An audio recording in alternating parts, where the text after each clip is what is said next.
Ei, molt bones i benvinguts Nakamas, soc en Mugi i bé, avui us porto un altre top 5. En aquest cas tractarà sobre els 5 ocells més peculiars i que més m'agraden de tot One Piece. Dit tot això, comencem! En el lloc número 5 tenim a la Miss Divendres. La Miss Divendres és una voltor i una membre de la banda Baroque, formant part dels Unluckies, juntament amb en Mr. 13. Està classificada com a criatura tipus D, petits i ferotges. La Miss Divendres, com la resta dels membres de la banda Baroque, és bastant brutal, volent atacar en Mr. 9 i la Vivi, per aparentment fallar la seva missió. I també els caça-recompenses a Whiskey Peak, simplement per voler fugir. Ella i en Mr. 13, però, no són molt fidels a la seva organització i als seus membres, ja que van fer dibuixos dels seus companys agents de la banda Baroque per a l'armada a canvi de menjar. La Miss Divendres utilitza un parell de metralladores prou poderoses per derrotar els seus oponents i, sorprenentment, per acabar amb la cera dura com el ferro d'en Mr. 3. S'ha de dir que em mola molt l'estil que porta, amb una cua recollida, el gorro de pilot i les ulleres de sol. Va ser relevat a la mini-història de la reunió amb la banda Baroque que els Unluckies van sobreviure a la seva trobada amb en Sanji i que eren utilitzats per l'armada per fer dibuixos dels agents de la banda Baroque que no van ser capturats a la basta, utilitzant un vol calent de Donburi com a suborn.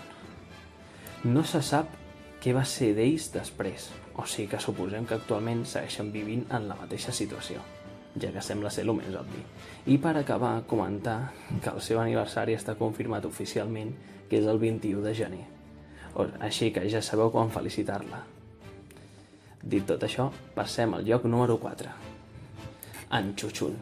En Chuchun és un pardal gran, diverses vegades la mida d'un humà. Té un bec marró morat fosc i plomes a l'esquena, color marró clar, amb taques cafè fosc i marques en les puntes de les seves ales, mentre que les plomes del ventre són de color beix. Al igual que Litomimizu, el nom tela, al igual que Litomimizu, en Chuchun porta un tuque a ratlles que cobreix la meitat del seu cap amb forats per als ulls. En la màniga, els forats són triangulars. El ser un ocell tan gran és capaç de portar una persona a sobre seu i poder seguir volant. També és molt intel·ligent, volant en llocs en què el comentarista pugui observar tot, fins i tot sense instruccions. Durant la saga del Davy Backfire, en Chuchun va portar al comentarista, Litomimizu, el que li va permetre, gràcies a l'ocell, observar tots els jocs detalladament i informar-ho a la resta del públic. En resum, que aquest ocellot és un crac. Suposem que actualment estarà seguint vivint en el Sexy Foxy, el vaixell dels pirates Foxy, i fent vida normal, ja que sembla ser el més obvi. I per acabar, actualment no sabem el seu aniversari, esperem que s'acabi relevant en un SBS o databook. Dit tot això, passem al lloc número 3, els ocells Masukeredomo Goayu. Els ocells Masukeredomo Goayu són grans ocells que viuen al regne de Torino.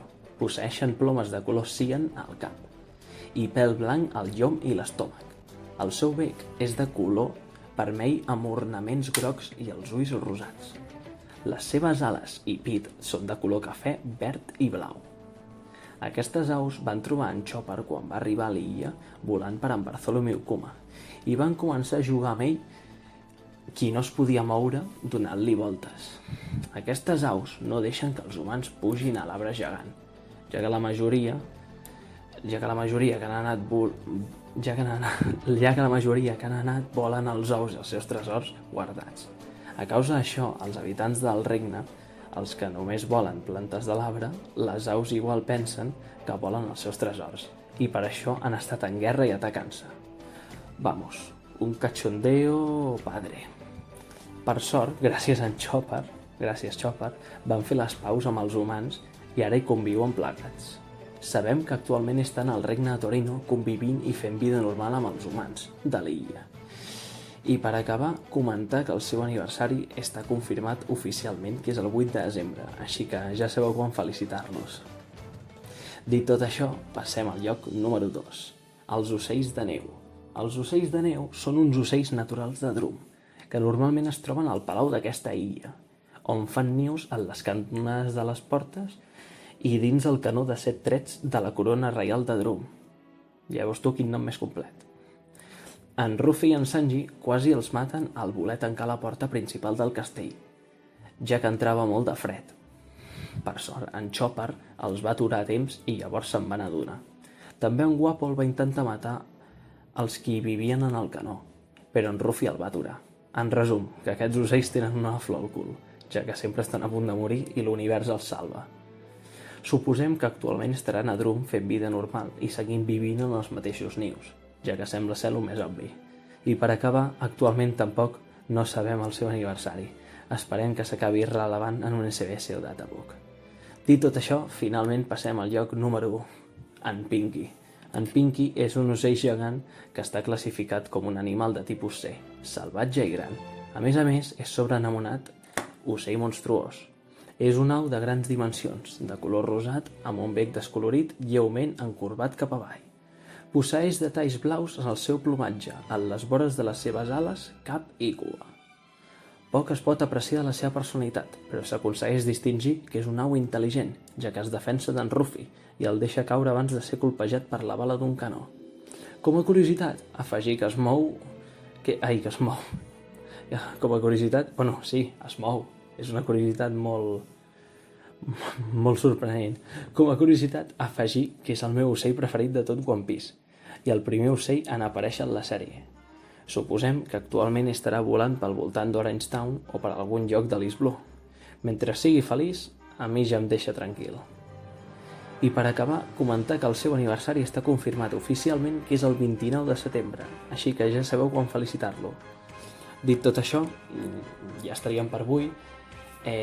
Com sempre, aquí teniu-lo als comentaris per fer una mica feedback, per comentar-me què us ha semblat aquest top, si coneixíeu a tots aquests ocells, quin és el vostre preferit, què n'opineu de la vida i tot l'anàlisi d'aquests ocells. També us agradaria que si us ha agradat el vídeo deixéssiu un like, si no us ha agradat també podeu deixar un like, i que us subscrivíssiu al canal i compartíssiu el canal i els vídeos si és que us mola el contingut. També, com sempre, aquí a la caixeta d'informació us deixo el meu Twitter per si voleu estar informats de coses del canal, però també comparteixo coses de One Piece. També us deixo el link de la pàgina web on tenen tots els episodis que es van doblar al català, també a la pàgina web on pengen el manga de One Piece en català. I tot això, Nakamas, fins la propera. De totes maneres, em podeu deslligar el què, nois? Sí, esclar, i què més? Si vostè desapareix, algun de nosaltres haurà de substituir-lo. Ei, un moment!